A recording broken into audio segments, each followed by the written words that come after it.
Hi, I'm Phelan. And today, we're talking about something that probably entered many of our lives long before we realized how much it could influence us. Social media. For adults, opening an app can feel like a simple decision. Scroll for a few minutes. Check a message. Watch a video. Move on with your day. But what happens when social media enters someone's life while they're still learning how to manage attention, evaluate information, build habits, and understand consequences? And more importantly, does the age at which someone starts using social media actually matter? A new study published in Nature Human Behavior gives us a fascinating reason to ask that question. Imagine two students. They're the same age.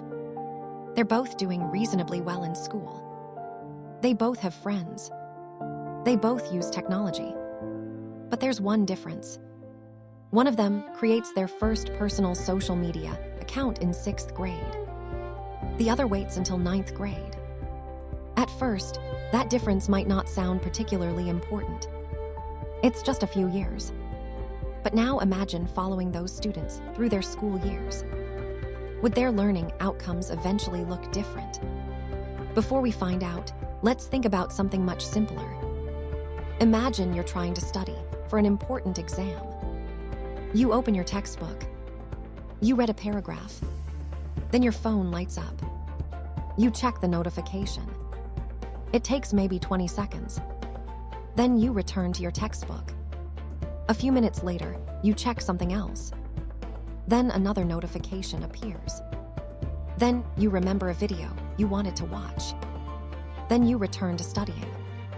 You might still spend an hour sitting at your desk. But how much of that hour actually went into learning? That's the important distinction. Time spent studying isn't necessarily the same thing as attention spent learning. And this is where the new research becomes interesting. Researchers analyzed data from 5,227 students in northern Italy. These students were between roughly 7 and 16 years old during the period covered by the learning data. The researchers combined information about when students first created personal social media accounts with longitudinal standardized test results. The tests included Italian, mathematics, and English. The researchers then compared students who started using social media earlier with students who waited until 9th grade or later. And here's where things get interesting. Students who created a social media account in 6th grade showed lower performance in Italian and mathematics compared with the later adopters. By 8th grade, the estimated difference was around 0.22 standard deviations in Italian and 0.18 in mathematics. By 10th grade, the difference was still around 0.22 standard deviations in Italian and had grown to about 0.27 in mathematics. Students who started in 7th grade also showed smaller but still meaningful differences. And the researchers found differences in some other academic outcomes too. Earlier users were more likely to have repeated a grade and were less likely to achieve excellent marks at the end of lower secondary school. They also reported lower academic self-efficacy. Now, before we jump to the conclusion that social media simply makes students worse at learning, there's something very important we need to understand. This was not a simple experiment where researchers randomly assigned children to use social media. The researchers used longitudinal data and statistical methods designed to compare groups that were similar in earlier academic performance. Their results provide evidence consistent with a negative causal effect of earlier social media use. But this is still one study, conducted in northern Italy. So it doesn't mean every child who joins social media early will experience exactly the same outcome. And it doesn't mean social media has no benefits. It means the timing of exposure deserves serious attention. The researchers looked at several possible explanations. One of the strongest clues involved smartphones. The study found that smartphone pervasiveness appeared to explain a meaningful portion of the relationship between early social media use and learning outcomes. In other words, the problem may not simply be that a child has an Instagram or TikTok account sitting somewhere in the background. It's that social media can become continuously available through a personal device that is always nearby. And that changes the environment around learning. Your phone doesn't need to completely interrupt your study session to affect it. Sometimes the possibility of interruption is enough to compete for attention. And this is especially interesting during adolescence, because you're not simply developing academically during those years. You're developing habits. You're learning how to regulate your attention. You're learning how to handle social pressure. You're developing your sense of identity. You're learning how to evaluate information. And you're becoming increasingly independent. Now imagine putting a device in that environment that is specifically designed to keep your attention.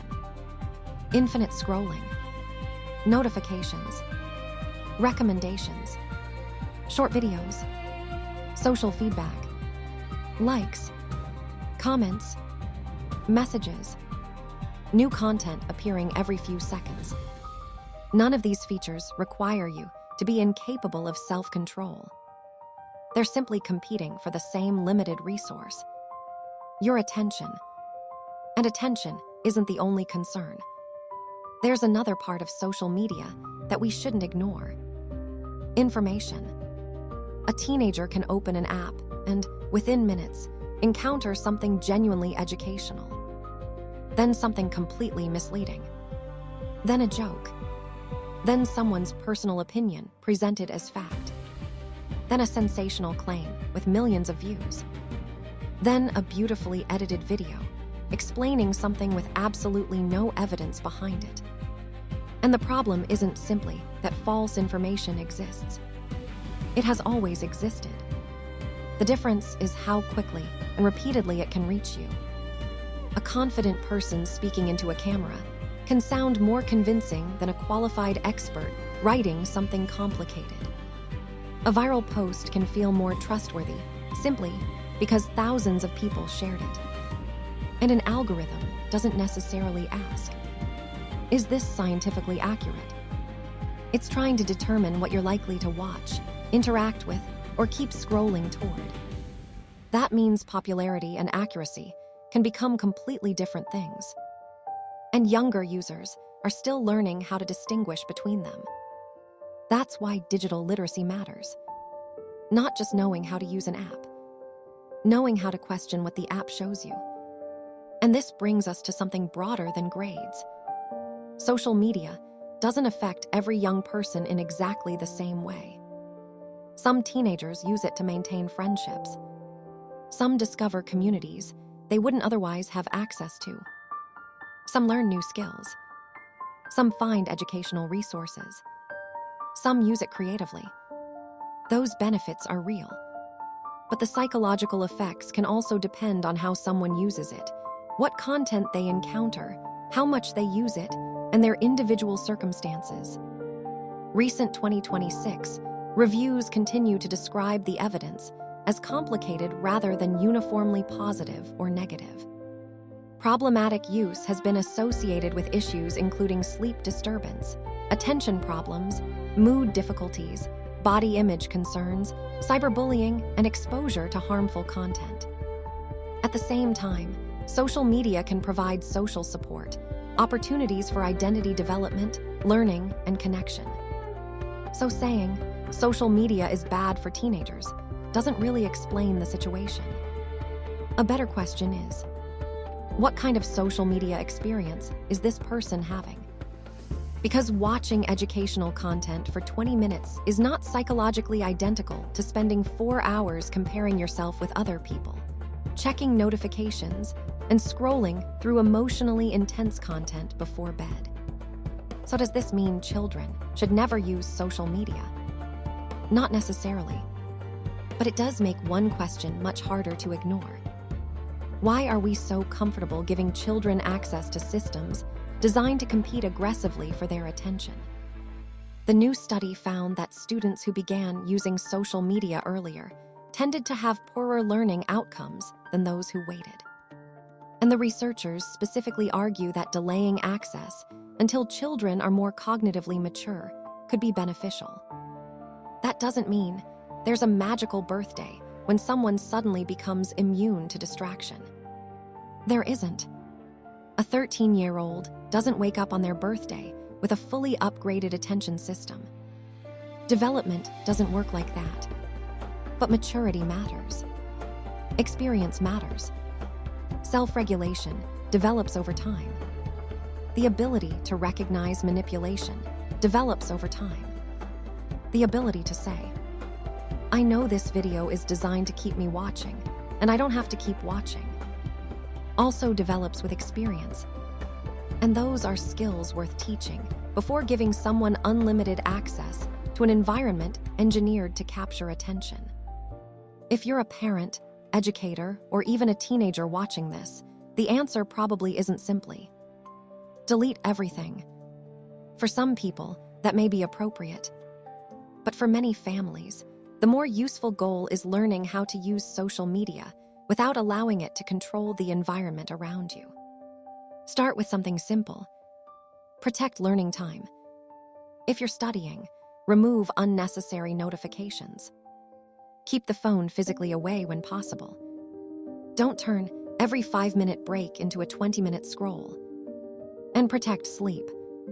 Because if social media repeatedly pushes bedtime later, the consequences aren't limited to the time spent scrolling. Sleep itself supports attention, memory, learning, and emotional regulation. Another important skill is learning to question information. When you see a dramatic psychological claim, health claim, or scientific fact, don't immediately believe it because the video has 1 million views. Ask, who is saying this? What evidence are they using? Can I find the original source? Are other reliable sources saying the same thing? And perhaps most importantly, what is this content trying to make me feel? Because strong emotion can make information feel more convincing than it actually is. And if you're a teenager watching this, I'm not going to tell you that you're incapable of controlling yourself. You're not. But don't underestimate how powerful these platforms can be. If you notice that you open an app for 5 minutes and suddenly an hour has disappeared, that's useful information. If you notice that you feel worse about yourself after repeatedly comparing your life to other people's carefully selected posts, that's information too. If you keep checking your phone while studying even though you genuinely want to concentrate, don't just blame yourself for having bad discipline. Change the environment. Make distraction harder. Make concentration easier. And don't let an algorithm become the thing deciding what gets most of your attention every day. Because maybe the most interesting finding from this new research isn't simply that early social media use was associated with lower test performance. It's the question behind it. What happens when a technology designed for adults becomes part of childhood before children have fully developed the skills needed to manage it? We wouldn't give a child unlimited access to something and then simply say, just use your self-control. We teach them. We set boundaries. We explain risks. We gradually give them more independence. Digital environments deserve the same kind of thinking. And this doesn't require pretending that technology is the enemy. Technology isn't going away. Social media isn't going away. And young people will continue to use it. The goal should be helping them enter that world with enough knowledge and self-awareness to recognize when the technology is serving them and when they're starting to serve it. So here's something you can try this week. The next time you reach for your phone automatically, pause. Ask yourself, did I actually choose to open this? Or did something simply pull my attention toward it? That tiny question can reveal more than you might expect. Because attention is not an unlimited resource. What we repeatedly give our attention to becomes part of how we spend our lives. And for children and teenagers, those habits are still being built. So maybe the goal isn't to keep young people away from technology forever. Maybe it's to give them enough time, guidance, and real-world experience to learn how to use it without letting it decide for them. Social media can connect us. It can teach us. It can entertain us. It can introduce us to ideas and people we would never have encountered otherwise. But it can also distract us, overwhelm us, distort what we see, and compete for attention at exactly the moments when we're trying to learn who we are. The question isn't simply, is social media good or bad? It's, when does it enter your life? How are you using it? And what is it taking your attention away from?